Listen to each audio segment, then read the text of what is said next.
Assalamualaikum warahmatullahi wabarakatuh. Selamat pagi. Semoga kita selalu sehat dan berada dalam lindungannya. Bagaimana kabar kalian?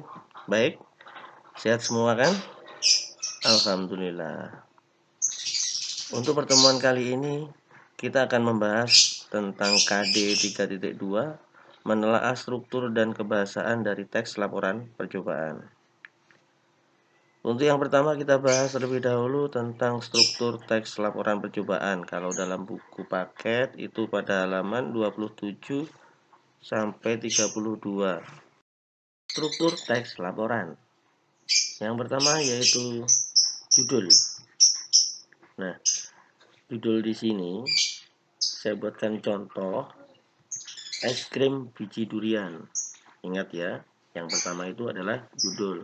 Lalu yang kedua, pendahuluan. Di mana penjualan ini memuat beberapa poin. Di dalamnya yang pertama adalah latar belakang.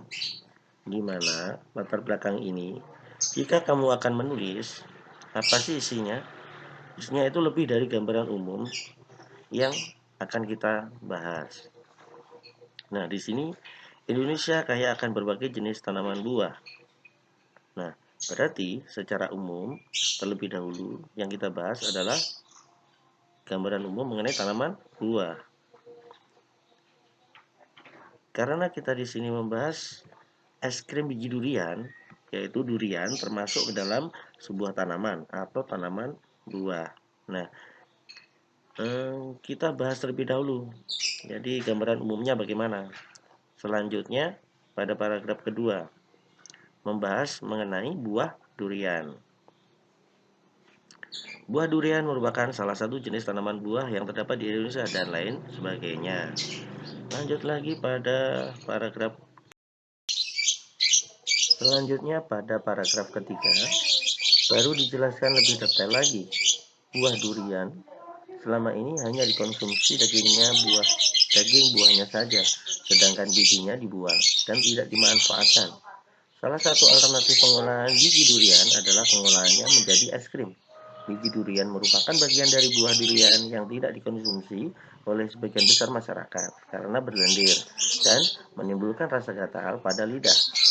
Padahal dilihat dari kandungan gizinya, buah durian cukup berpotensi sebagai sumber gizi, yaitu mengandung protein, karbohidrat, lemak, kalsium, dan fosfor. Nah, di sini karena yang akan dibahas adalah biji durian, jadi dibahas secara detail. Lanjut pada paragraf keempat. Baru pada paragraf akhir dituliskan biji durian itu biasanya tidak dimanfaatkan, hanya terbuang begitu saja dan lama-lama membusuk menjadi sampah. Untuk mengatasi hal tersebut, penulis tertarik untuk melakukan penelitian dengan judul es krim biji durian. Selanjutnya, yang kedua, rumusan masalah. Rumusan masalah ini dalam bentuk pertanyaan yang nantinya pertanyaan ini terjawab pada hasil percobaan atau di pembahasan. Jadi pertanyaannya, rumusan masalah yang pertama yaitu apa biji durian bisa dimanfaatkan sebagai salah satu olahan pangan. Bagaimana cara inovasi pangan yang berasal dari olahan biji durian. Selanjutnya tujuan. Laporan ini untuk mengetahui proses pengolahan biji durian menjadi makanan bergizi. Lanjut lagi kajian pustaka. Di sini yang dibahas mengenai apa toh durian itu. Selanjutnya yang keempat adalah alat dan bahan. Di sini alat dan bahan sebaiknya dituliskan secara lengkap. Alatnya apa saja, bahannya juga apa saja dituliskan secara lengkap. Ini hanya contoh, tidak saya tuliskan lengkap ya. Yaitu baskom yang pertama, ada pisau, buah durian, air secukupnya, kompor gas, dan lain sebagainya. Tetapi pada saat kalian membuat laporan, itu penulisannya harus lengkap, baik alat dan bahannya. Selanjutnya cara kerja. Cara kerja di sini, kalian menuliskannya harus secara runtut dari awal hingga akhir. Jangan sampai cara kerjanya itu kalimatnya dibolak-balik. Jadi dimulai dari biji durian dicuci hingga bersih dan terpisah dari daging buah durian. Selanjutnya, setelah dicuci, biji durian direbus di dalam air 500 ml air selama 45 menit hingga lunak. Ketiga, setelah biji durian lunak, biji durian diangkat dan ditiriskan. Keempat, setelah dingin, kupas kulit biji durian lalu potong-potong kecil biji durian tersebut. 5. Larutkan 5 sendok makan skim dengan 300 ml air untuk percobaan pertama. Lalu, larutkan 5 sendok makan skim dengan 500 ml air. Ini untuk percobaan kedua. Untuk percobaan ketiga, larutkan air sebanyak 500 ml dengan bubuk skim sebanyak 3 sendok makan. Dan seterusnya. Berikutnya adalah hasil pengamatan. Jadi di sini yang pertama hasil dilakukan dari ketiga percobaan tersebut. Yang pertama menggunakan 300 ml dengan 5 sendok skim. Jadi yang didapat itu rasanya sangat manis, lalu kental, dan biji duriannya kurang rasa. Dalam percobaan kedua, menggunakan 500 ml air dengan 5 sendok skim, itu didapat rasa manis, lalu cair, biji duriannya terasa. Yang ketiga, 500 ml air dengan 3 sendok skim. Di sini rasa yang didapat agak manis, lalu cair, biji duriannya terasa. Selanjutnya pada pembahasan. Pada penelitian ini digunakan banyaknya susu digunakan sebagai indikator rasa dan cair atau tidaknya adonan biji durian. Pada percobaan pertama yaitu biji durian sebanyak 5 sendok skim yang ditambahkan air sebanyak 300 ml.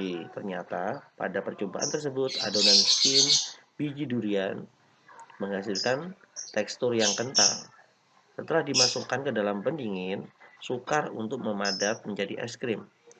Sedangkan pada percobaan kedua dan ketiga, dengan menggunakan air sebanyak 500 ml, menghasilkan tekstur cair. Setelah adonan es krim biji durian tersebut dimasukkan ke dalam mesin pendingin selama 10 jam, bisa memadat. Nah, rasa yang dihasilkan dari percobaan yang pertama dan lain sebagainya. Seperti itu untuk pembahasan. Lanjut simpulan. Dari ketiga percobaan tersebut dapat disimpulkan bahwa untuk menciptakan es krim yang baik adalah percobaan kedua. Kenapa kedua? Pada percobaan kedua, rasa es krim biji durian seimbang dengan rasa manis dari susu skim. Yang terakhir adalah daftar pustaka. Nah, di sini bagaimana cara menulis daftar pustaka? Kalau tergantung dari daftar pustaka apa yang kalian ambil. Kalau dari buku itu ada sendiri, kalau misal dari internet itu ada sendiri. Kita coba membahas tentang daftar pustaka. Ini contoh dari buku. Ada data daftar pustaka. Itu yang pertama nama penulis, tahun penerbit, judul buku, kota, dan nama penerbit. Ini contoh. Ada data buku, judulnya Psikologi Pembelajaran. Penulisnya Muhammad Asrori. Kota penerbit Bandung, penerbit Wacana Prima, tahun terbit 2008. Nah, cara penulisannya yang pertama adalah nama dari pengarang. Dan jangan lupa nama atau kata terakhir dari nama itu ditaruh di depan. Jadi Asrori, Muhammad. Lalu tahun terbit 2008. Selanjutnya adalah judul Psikologi Pembelajaran.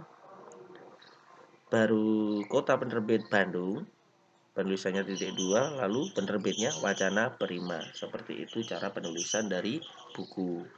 Kalau kalian jadi di sini daftar pustakanya adalah nama penulis, tahun penayangan, judul, URL, alamatnya, waktu pengambilan. Jadi saat kapan kalian mengambil atau melihat web tersebut. Data artikel contoh, judul, inikah dampak mematikan pemanasan global? Penulisnya Diko Ibal Reksa. Tanggal tayang 29 Agustus 2015. Jadi waktu akses 10 Februari 2018 pukul 10. URL-nya http dan lain sebagainya. Jadi penulisannya seperti ini. Karena di sini ada penulisnya adalah 3 kata, tetap kata terakhir yang diletakkan di depan. Reza, Jiko Iqbal. Lalu dilanjut dengan tahunnya 2015.